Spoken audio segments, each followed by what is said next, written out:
Proxy, what are you doing? Get off of there. You're gonna break the movie theater. That thing is way too expensive for me to fix. Just come down. I promise I'll tell you everything you want to know about electrolysis. What do you even mean, silly? Hi, Proxy.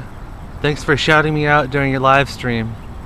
So this is gonna be like a long YouTube comment, but like in a YouTube video form, because Proxy likes my long YouTube comments. So I'm gonna be talking about stuff he said during his live stream. I'll link it in a pinned comment down below. So that over there is the Irvine Spectrum IMAX theater. It's a real IMAX theater, built back in the before times, before there were fake IMAXs. You can see how quite monstrous it is. It bulges out. See, that's the movie theater, and it's like normal movie theater, normal movie theater, normal movie theater. Then like boom, that's a real IMAX theater. So I'm going to see Sinners in 1570 IMAX, which the 15, it's a 15 and a slash and 70. That means 15 perforations, 70 millimeter. That's the type of film it uses. See, what they did is they got rid of the, well, they didn't get rid of it. They made it where the IMAX projector slides out of the way, and then they put a fake digital IMAX projector in its place, and they just show that most of the time.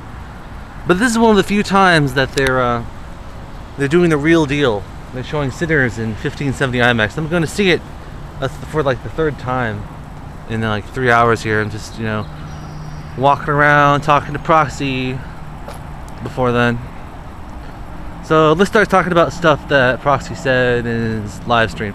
He was talking about how they got those fake trees that they're like a cell phone tower that is. Let's take a look around. It's kind of a crappy day, but you can still see the sights. Proxy was talking about how there's those cell phone towers that are disguised as a fake tree, and we have those here, but they're always like, they put them in some place where there like either isn't any other trees, so it looks fake, or if there are other trees, they don't make it look like the other trees, so it just looks fake and stupid. It's like, it feels like an insult to my intelligence. Like, we can handle it. We are mature enough as human beings that we can handle there being a cell phone tower there. Like, you don't have to disguise it as a tree. That just makes it seem stupid. Okay, so I was in the process of making a documentary about these IMAX theaters. It'll probably never get done, but in case it doesn't, I'm gonna put part of it in this video, which is a tutorial on how to go to the bathroom when you get here. See, you get to this parking structure and there's like no obvious bathroom. You go into the, all the area over there, there's like no bathroom. So what you do is you come here and you park where these guys are. You park in this corner here. What's that? Aisle D. You park in this corner here and then you go down. That's the first step. So we're gonna show you the quickest way to the bathroom when you get here in my walk and talk here. So let's keep talking. So Proxy was asking if electrolysis hurts more than epilating. And I've never epilated, but what I did do was I used to pluck all my facial hair out with tweezers, and I would like do that 12 hours a day every 3 days. I would just like start plucking my facial hair and just keep going until it's gone, and that would usually take like 12 hours. I never got to the point where I started epilating. I saw one on QVC once. That's how I learned what it was. I was like, wow, there's a thing you can get that just auto plucks it all. But I like wasn't ready to step it up to that level. I was ready to just like get it fixed the proper way so I don't have to do it anymore, and I'm glad I did. So the first 156 hours of electrolysis I had was a technique called flash thermosis, which the way it works is they stick a probe into your hair follicle and then they light it up with the heat of the sun for like a split second, and then they pull the hair out and you repeat. But it's kind of not as effective as proper electrolysis. So then after I stopped seeing that person, because that person was kind of a scoundrel, I don't really want to talk about that right now, but they kind of betrayed my trust in the most weirdest way possible. That just leaves me baffled even to this day. So then after I was done with that person, I started seeing a different person who actually knew what they were doing. and they started using the blend method on me, which is, it uses like real electrolysis combined with the flash thermosis. It's like a hybrid, or they call it the blend method. So they stick the same kind of thing. They stick the probe in your hair follicle, but they kind of course they're doing a loud thing. Hold on, I'm gonna pause I can't pause the recording because I'm trying to show how to get to the bathroom. Let's just bear with it, I guess. I'll try to walk past it really fast. So come down from the garage, you come this way. Just run past this.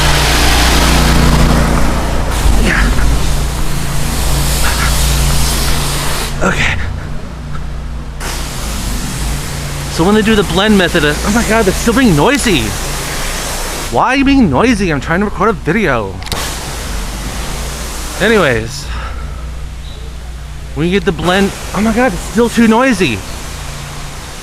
It's like a conspiracy against me to stop me from recording videos. So anyways, when you get the blend method electrolysis, it works pretty much the same way. They stick a probe in your hair follicle, but what they do is they keep it in there for like 7 seconds, and they kind of cook it, and then they pull the hair out. And what she told me was that it should hurt more than the flash thermosis, but actually for me it hurt less. And it could be because I plucked for so long and my nerves are all shot. I don't know, but it's still pretty painful. It's a lot of times it hurt worse than flash thermosis, and yes, for the most part, any kind of electrolysis will hurt more than plucking. And see, there's the bathroom. So that's the quickest route to go to the bathroom. Hold on, I'm gonna pause the recording. Okay, I'm back. There was this random NPC guy who was just like staring in these windows. He was just like bumbling around like a weird NPC. And it felt like awkward to just be talking to myself. And he just wouldn't leave. He was just like buzzing around being a weird NPC. Anyways though, let's keep talking about stuff. Electrolysis though, like, it's definitely worth it. Just make sure you find someone who knows what they're doing. And get some numbing cream because that makes it tolerable. Try to get a prescription for some stronger strength numbing cream. Get some with lidocaine in it. You put it on like an hour before, then you put saran wrap over it, and your electrolysis will peel it off as necessary and work on you, and then peel off more as they get down there, because they keep it on there as much as they can to keep it from like drying out, to keep it effective when they peel it back, so it'll still be numbing you when they get, you know, further down your face or whatever.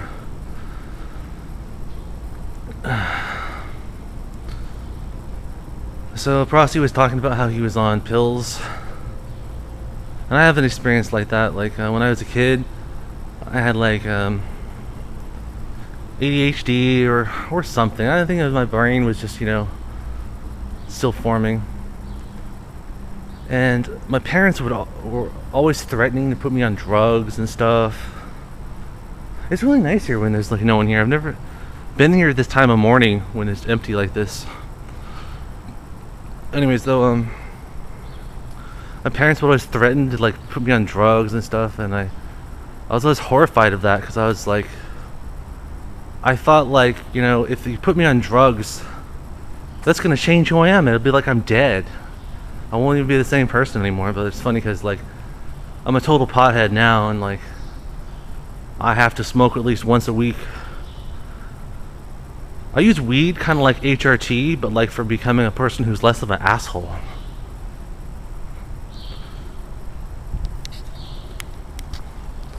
Hold on, let me pause the recording and think about what else I wanted to say. Oh yeah, so Prosty was saying how one of the scariest things ever is falling asleep while you're driving. And I've done a lot of that, because I moved somewhere really far away from California, and I had to drive there and drive back a bunch of times, and it sucks.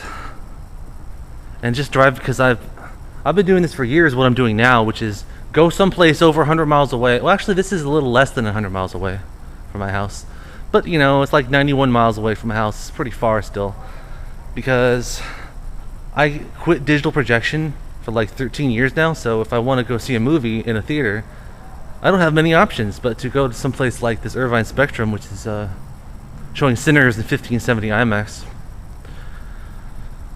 But yeah, there's been a bunch of times when I've been coming back from the movies, which is like some movie theater that's really far away, and just kind of falling asleep. One time I was driving my van I used to have, and I thought, like, what if they just made a cruise control that would like steer for you too? Because I was so tired. My battery's dying. I'll fit in this story if I can. So one time when I was coming back from ArcLight in Los Angeles, ArcLight Hollywood, I think, I was driving through this mountain area to get back, and I was really tired. So I pulled over. I took off my trousers, so I was just in my t-shirt and my underwear, and I was just sleeping in my car on the side of the road. These cops came and fucked with me. And I was like, dude, like, I'm doing what the law says I'm supposed to do. I'm supposed to pull over and rest if I'm tired. And they were just hassling me and shit. And I can't remember if it was before that or after that. I think it was after that. These cops pulled me over, and it was that same cop. And then like, I know you. What? Yeah, you're the guy who was like hassling me for sleeping in my car. And that's kind of awkward too. Like, you're sleeping in your car in just your t-shirt and your undies, and the cops come hassle you. That's a little awkward. That's like not the most awkward. Ooh, look at this. It's kind of like Aladdin, Return of Jafar, like kind of looking architecture. I'm using my potato camera, and it has a really narrow field of view, so I have to like make the camera go wild like this to be able to fit everything in shot. So yeah, that happened. I was hassled by the police for doing the correct thing and sleeping on the side of the road so I don't drive tired. Look at these cool little kiosks here. Let's take a look. You can see the outline of the movie theater. You see that big protrusion on the back? That's the IMAX theater right there. Boom, it kind of sticks out. It's the biggest thing on there. It's kind of cool too. They do it that way so that the sounds of the IMAX theater don't interfere with, you know, the other auditoriums. This movie theater used to be really nice, but they screwed it up pretty bad when they shit canned it and made it be digital projection, because they got rid of like the screen masking. So like scope movies are just letterboxed, which is just crap, because the black bars are not completely black. It provides light, so it messes up the contrast. Movie theaters are supposed to have screen masking for the different aspect ratios. You're supposed to have like screen masking for scope and then screen masking for flat, but we live in the dumb times, and they just don't do that anymore. That's like a little exit for one of the auditoriums there. It's the movie theater right there. You can actually get back to the garage quicker if you went back this way, but you're not allowed to go that way. And my ignition key is inside that IMAX auditorium somewhere. I'm gonna try to find it today, as I brought a flashlight, but it's probably been thrown away or something. It was a whole big hassle last time I was here because I lost my ignition key. I go to my car, my ignition key is like in my wallet. I keep the key fob attached to my wallet, but the ignition key, I slide it inside my wallet, but it like fell out. So I had to try to go back and try to find it, and they wouldn't let me in the theater. Like, I was at the front gates and I was pounding away. There's these people standing around, but they just wouldn't help me. So I came around to this one, and someone had stuck some napkins in there to keep it propped open. Hold on, pause the recording. There's somebody walking up. I feel so awkward just like talking to myself when there's like, it'd be okay if there's like a ton of people, but then when there's just like one person and you're just like talking into your device like that, it's so awkward. But anyways, I managed to get back in the theater because someone propped open that side exit, and they're like, oh, you can't be in here, we're closed. I'm like, look man, I need my key, like, please help me, please, pretty please, with sugar on top, please help me. And I managed to get back in the IMAX auditorium, and I was having the employees help me like try to find my key. I looked all around, I couldn't find it. So then it was a big hassle. I had to call for help, and it sucked really bad. And I have a crappy copy of my key now that's like kind of sharp and jagged feeling when I turn my car on. That sucks. Oh, I'm gonna pause the recording. I think I have more stuff to say. So here we have an Onami burger. They are very much overpriced and overhyped. Like, even if I had more money, I wouldn't even consider eating there because it's ridiculously overpriced. So there's the front of the movie theater. So the other thing Proxy was talking about is how he had a friend that became like a high-level Mason, and that he said they all became like assholes when they became like a Master Mason, like their soul got sucked out. And he's saying how his friend was like telling him that if he were his friend, he would like put him out of his misery for being gay or whatever. It's like, homophobes always say fucked up shit like that. There's this website called Bigot Shoot that I'm on. I don't know why anymore, because I can, you know, make videos saying what I want to say over there and not get my channel shut down. That's the only reason I do videos over there. But the people on Bigot Shoot are some of the most garbage, homophobic, racist, just garbage people ever. Like, here's a good example. Like, this one guy was like following me around and saying how I'm gay and all, and like obsessing over my sexual, how do you call it? I'm gonna brain fart. Obsessing over my sexual orientation, like, yeah, so you guys follow me around and obsess over my sexual orientation, but you're totally not gay though, right? Is that how that works? Because that's what straight people do, is follow people around on the internet and obsess over what their sexual whatever is, dude. Like, all those people have issues. Like, they're like secretly gay or trans or something, and they just take it out on everybody else.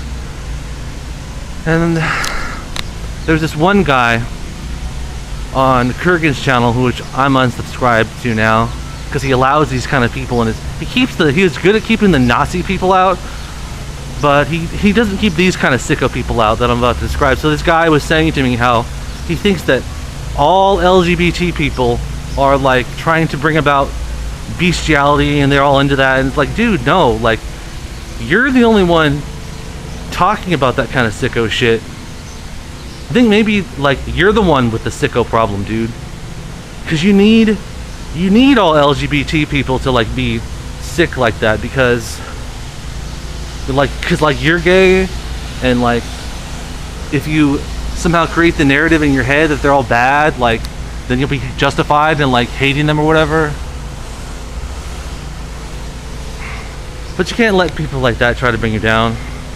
They are the one with the sicko problem, and no one can help them, but they don't want to help themselves, because they'd rather just dunk on everybody because they're the one with the sicko problem. That's the Mazda building over there. I like it down here. It's really nice and clean.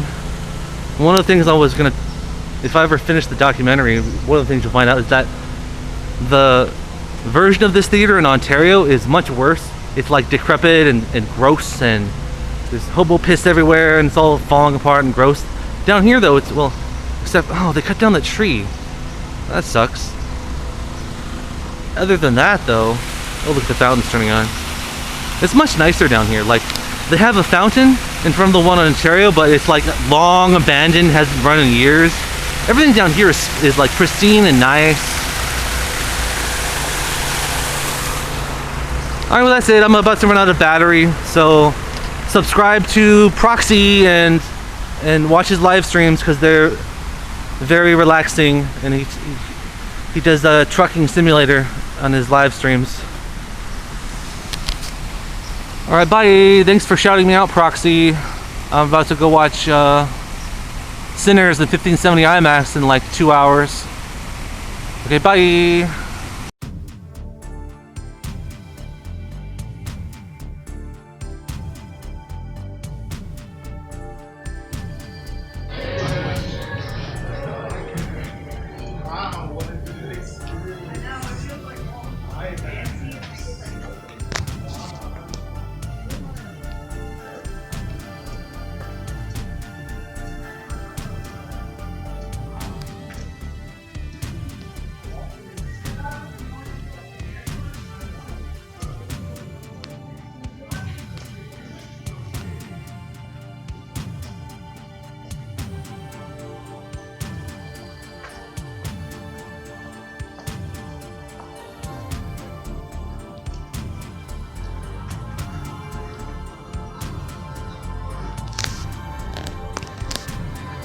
gonna throw Proxy's bullies down there. Bye bye, bullies.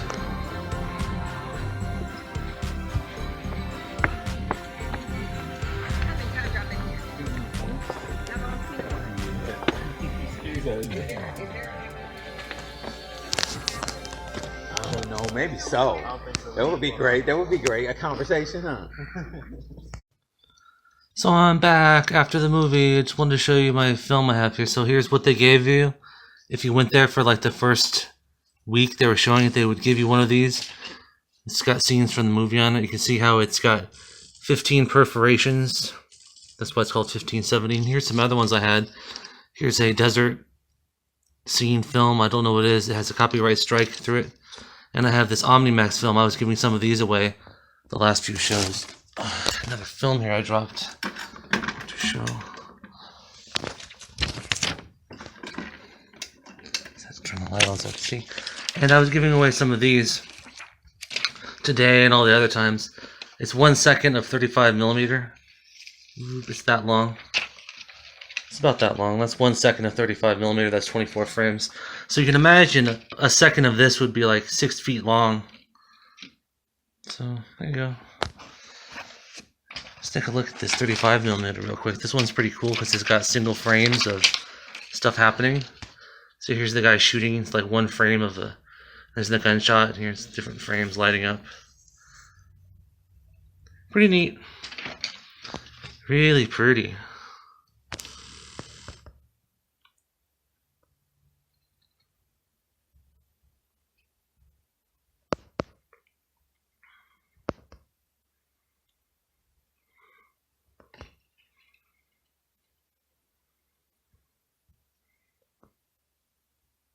If anyone knows what movie this one is, put it in the comments. And actually, I think this one goes this way. And I don't know what movie this is either. But this is an Omnimax film. This variant was used in dome versions of the IMAX theater. Like the sound system and everything's the same. You just have a dome over you instead of a screen in front of you. And it projects this perfectly on the dome, and it is enveloping. I've never been inside an Omnimax theater. It would be nice to try it. I've seen lots of these short IMAX films though. They're really cool. I don't know what this one is though. But anyways, bye. Subscribe to Proxy because he's got cool live streams where he do his trucking.